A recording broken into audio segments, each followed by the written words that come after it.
The council chamber was a cathedral of power, vast enough to hold the pride of 53 civilizations beneath its domed ceiling.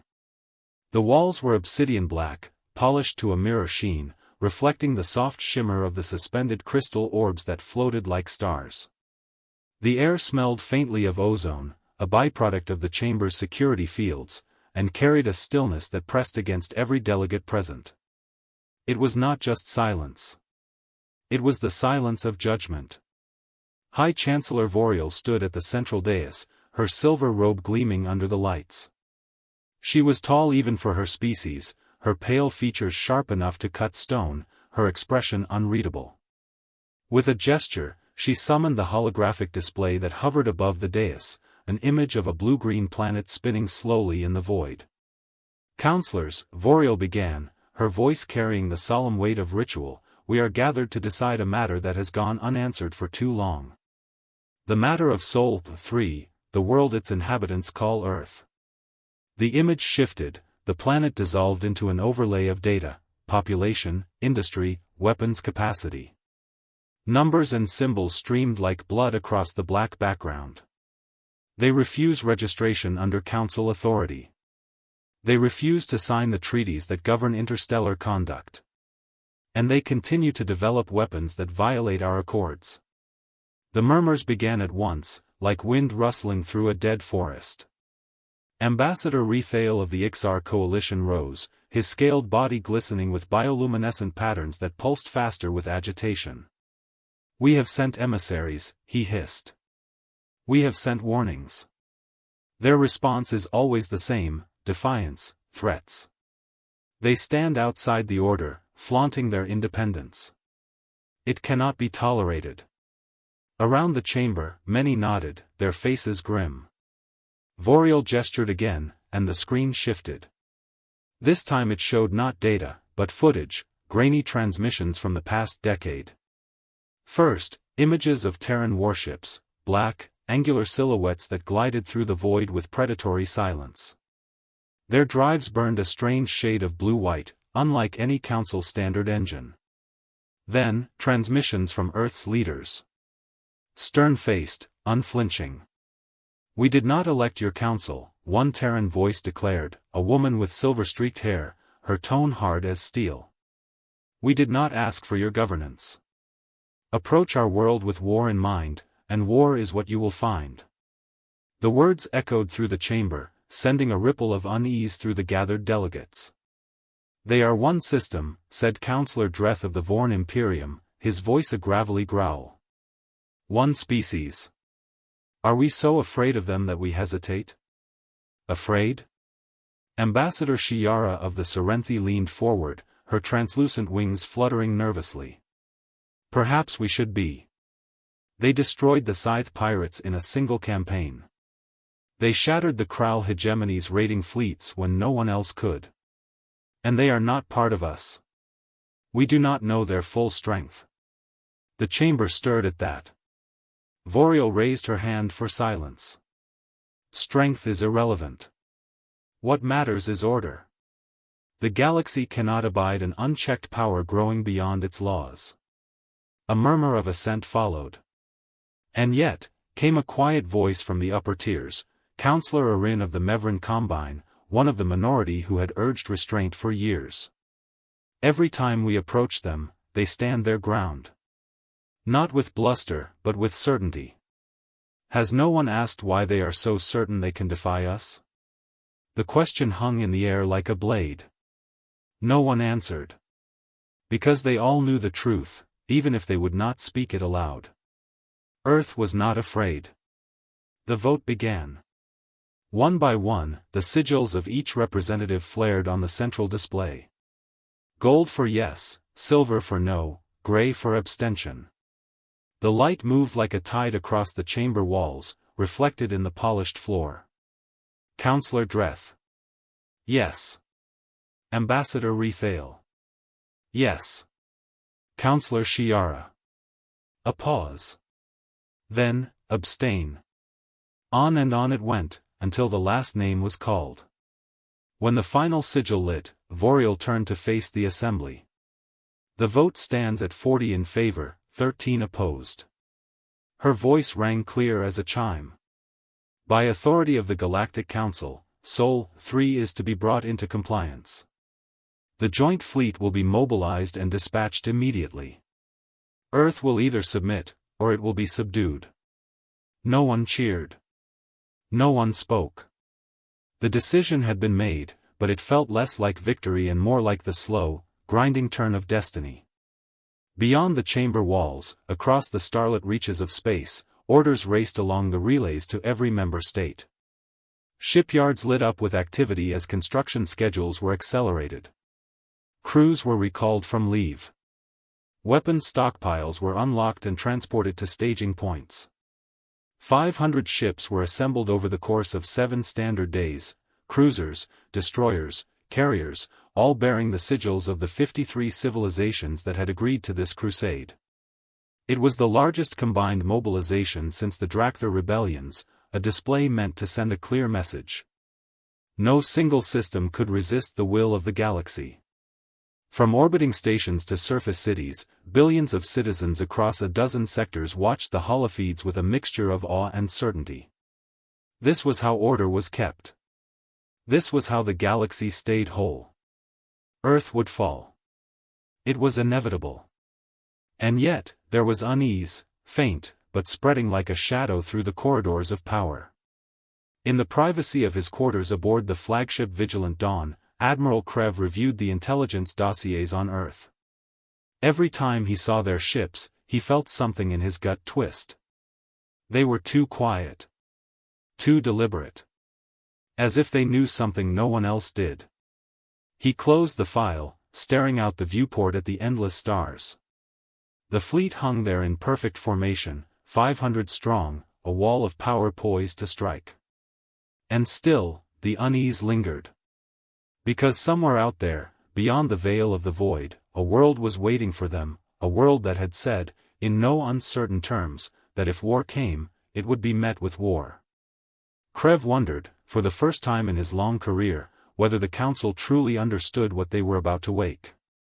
Admiral Krev stood at the center of the Vigilant Dawn's bridge, hands clasped behind his back, the cold light of the starfield reflecting in his eyes. The fleet stretched behind him like a gleaming wall of steel, 500 warships drawn from 53 civilizations, each one a testament to the Council's power. It was a sight designed to inspire awe. And yet, Krev felt no awe tonight. Instead, there was only the whisper of unease that had followed him since the vote. Reports had trickled in over the last week, strange ones. 2 scout corvettes had vanished near the edge of the Sol system without so much as a distress beacon. A third had sent back a final transmission, static, a fragment of screaming, then nothing. Sensor data showed odd anomalies, phantom contacts that flared and disappeared before they could be locked, gravitational disturbances with no source, as if something large was moving just outside their perception. Krev's first officer, Commander Yessal, noticed his silence. "You're worried," she said softly. "I'm cautious," Krev replied. His voice was gravelly, but steady. "It's what keeps fleets alive." Yessal gave a thin smile. "The humans are primitive, Admiral. Their ships are crude, their numbers small. The Council assembled 500 warships for this campaign. It will be over in hours." Krev nodded, though the unease in his gut did not fade. Hours. Yes, that was what everyone said. And yet, he could not shake the image of those Terran transmissions, their leaders staring into the camera with calm, unblinking defiance. Not desperation. Not bluff. Just certainty. The order came down from the Council: advance. The fleet jumped into Sol. The jump space corridor dissolved around them, spilling them back into real space. A wash of golden light filled the bridge as Sol's yellow sun blazed into view. Around it wheeled the planets, each one marked on the fleet's tactical display: Mercury, Venus, the prize itself, Earth. The system was quiet. Too quiet. No fleets massed to greet them. No defensive screen. Only scattered orbital stations and civilian satellites. Long-range scans complete, a sensor officer reported. No significant military presence detected. Estimated planetary defenses, minimal. Relief rippled across the bridge. Krev didn't share it. Keep scanning, he said. Every moon, every rock. They knew we were coming.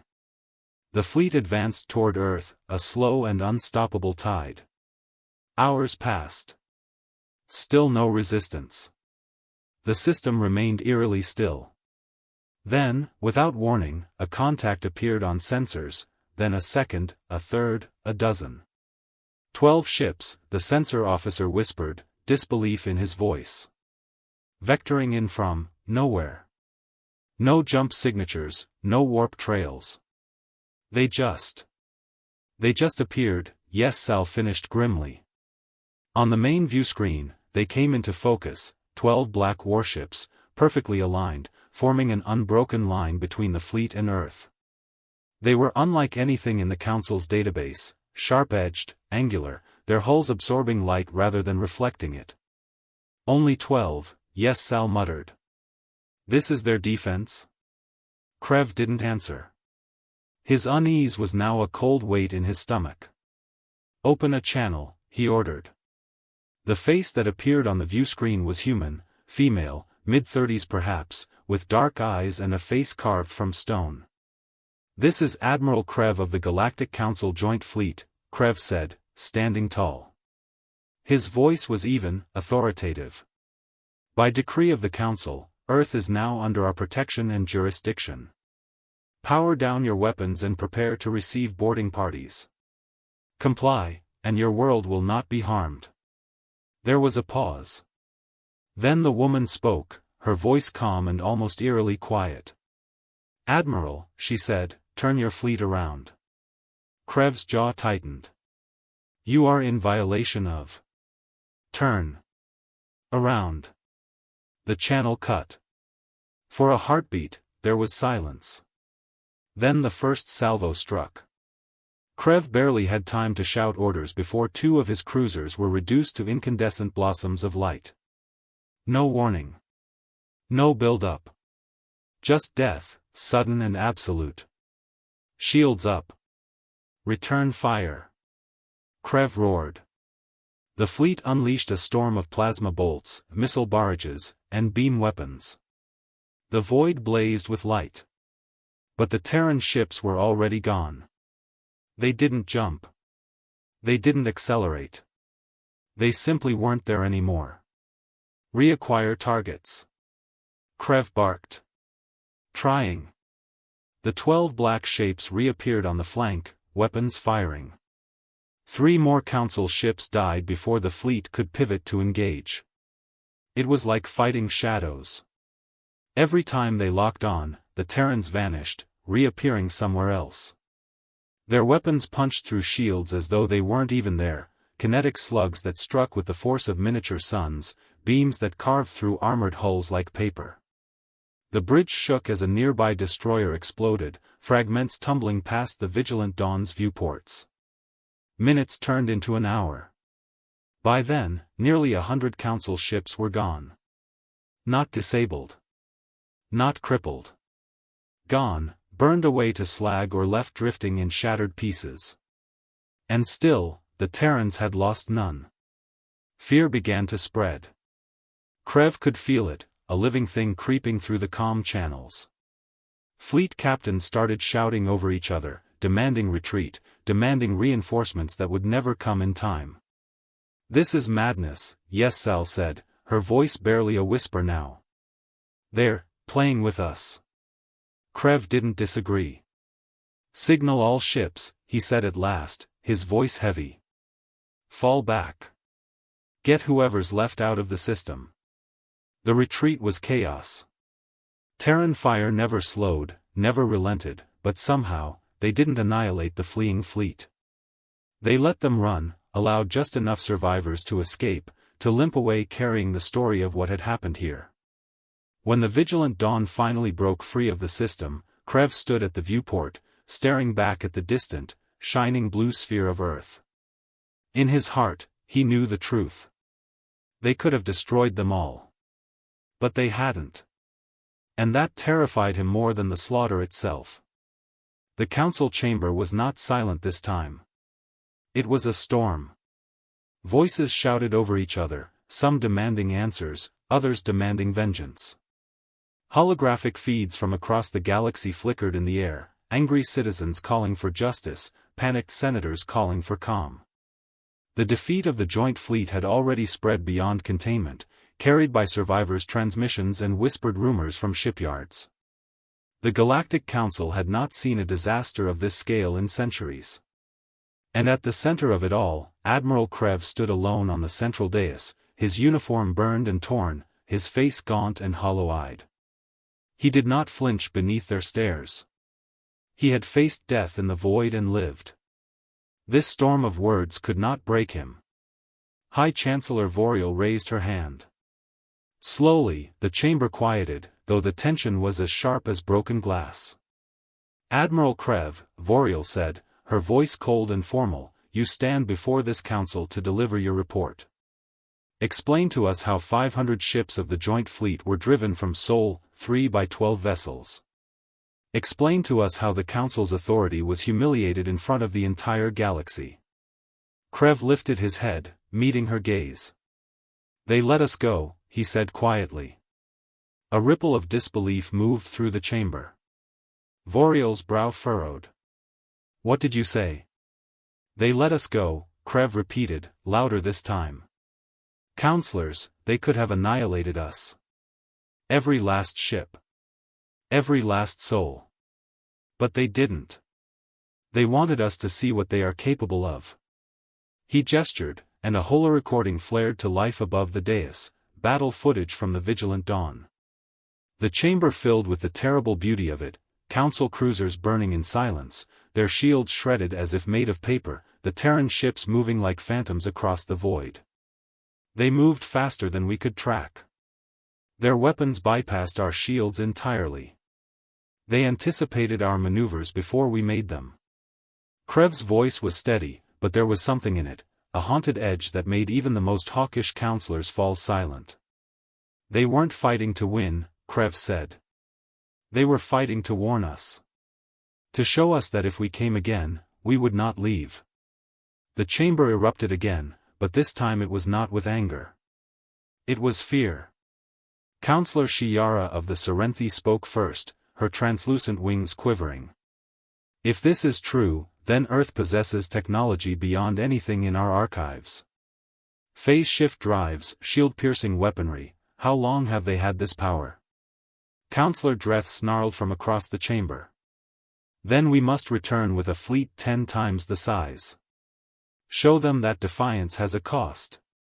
10 fleets wouldn't matter, Krev said sharply, cutting through the noise. The chamber froze at his tone.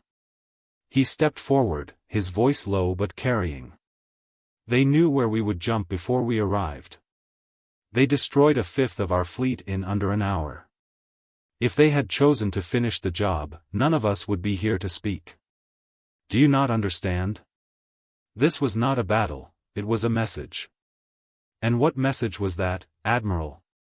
Voriel asked, her voice tight. Krev met her gaze unflinchingly. That Earth is not prey. That they will not kneel. That if we try to force them, it is not they who will be destroyed. The silence that followed was heavy, suffocating. For a long moment, no one spoke. Then Arin of the Mevran Combine, the quiet counselor who had urged restraint before the vote, rose from his seat. Withdraw the order of invasion, he said simply. Murmurs rippled through the chamber. You would have us surrender to them? Dreth snarled. Not surrender, Arin said calmly. Recognize reality. We cannot fight a war we cannot win. We must treat with them, not as rebels to be subdued, but as a sovereign power. Anything else would be suicide. Shiara nodded. He is right. The galaxy has changed. We must change with it. The debate raged for hours, fierce and bitter. Old rivals traded accusations, hawks called for escalation, doves begged for diplomacy. Krev stood silent through it all, his mind replaying the battle over and over, the black Terran ships sliding through the void like blades, the way they held fire long enough to let his survivors escape. At last, Voriel raised her hand again, her expression unreadable. "We will vote," she said. One by one, the sigils lit across the chamber, this time not with the cold gold of war, but with the pale silver of withdrawal. The final tally came through.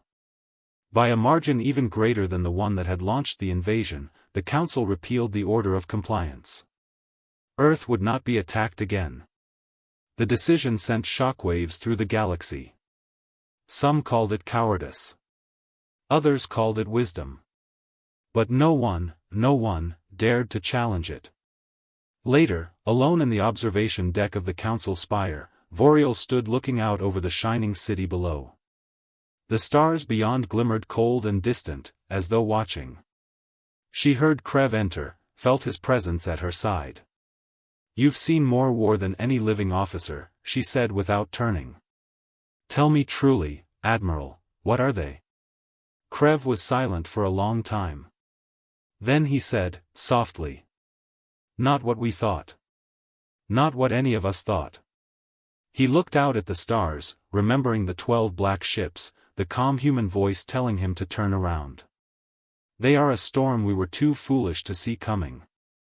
And if we are wise, Chancellor, we will never try to face it again." And so it was that the Great Council, for the first time in centuries, stepped back. Not because they wished to, but because they had looked into the abyss of Earth's resolve, and realized that if the abyss ever looked back, it would not be the galaxy that consumed humanity. It would be humanity that consumed the galaxy.